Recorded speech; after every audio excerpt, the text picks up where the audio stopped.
This is Vostobochная station. Change here for Delavoye Center, line 11.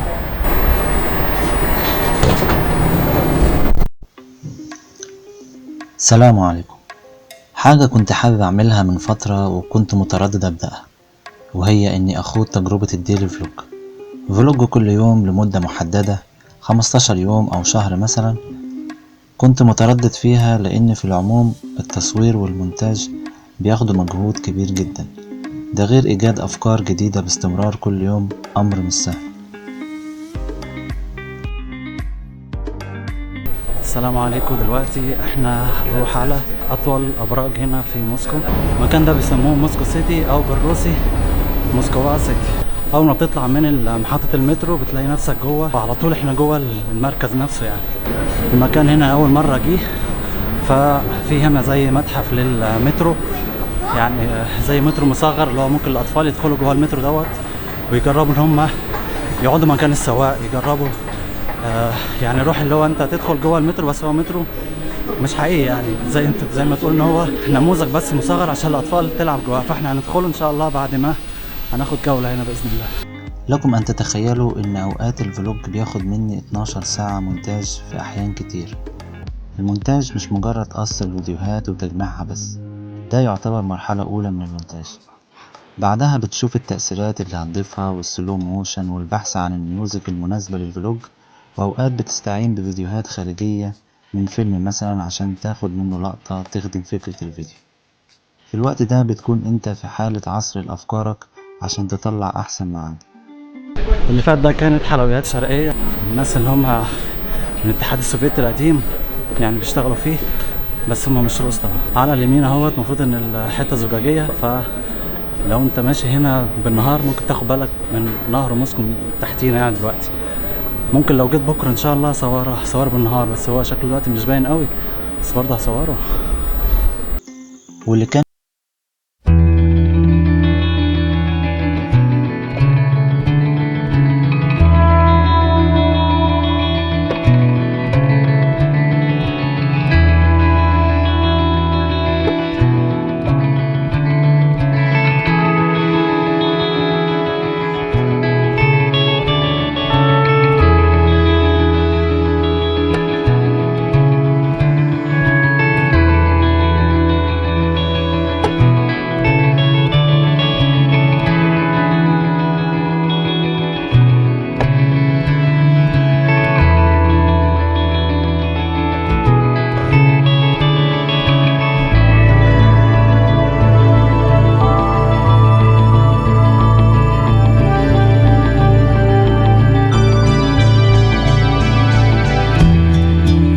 على النهر ونصور الابراج من على النهر هنا.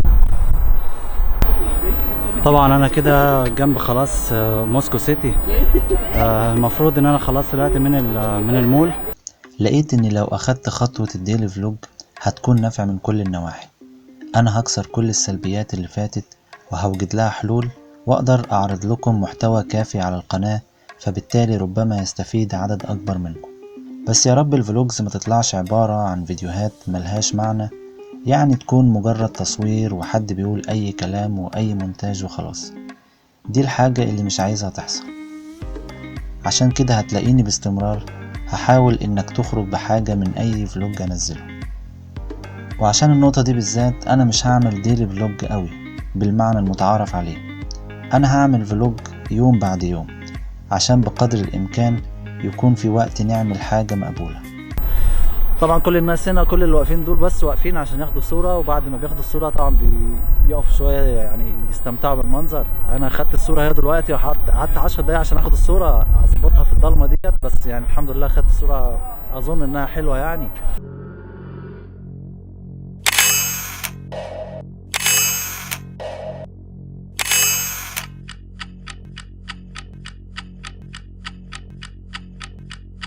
هنا انا نزلت اهوت في اخر دور تحت. هنا في حاجه زي ماكيت للمنطقه كلها بالابراج بالمساحه الخضراء اللي فيها، فخلينا نشوف الماكيت دوت.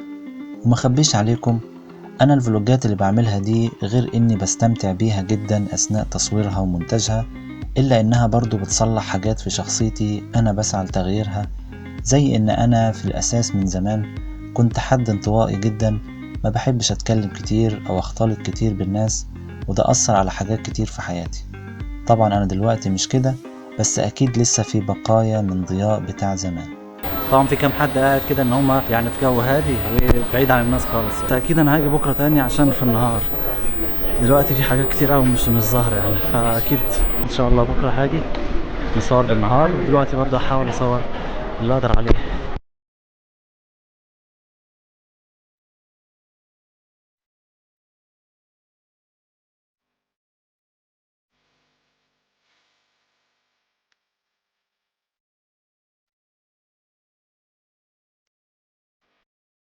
قبل ما نطلع الاتجاه التاني هنحاول ندخل الجزء اللي هو احنا قلنا عليه، اللي هو نموذج للمترو مصغر.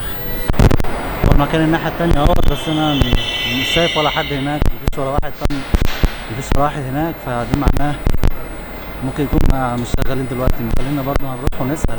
هنا على الناحية التانية في زي لوح فنية. عايز اقول لكم بقى ان انا يعتبر اجازة شهر. ايوه عندي شهر هصور وهمنتج وهنتكلم مع بعض كتير في فلوجاتنا، ودي حاجة هتسعدني جدا. همتكم بقى معايا.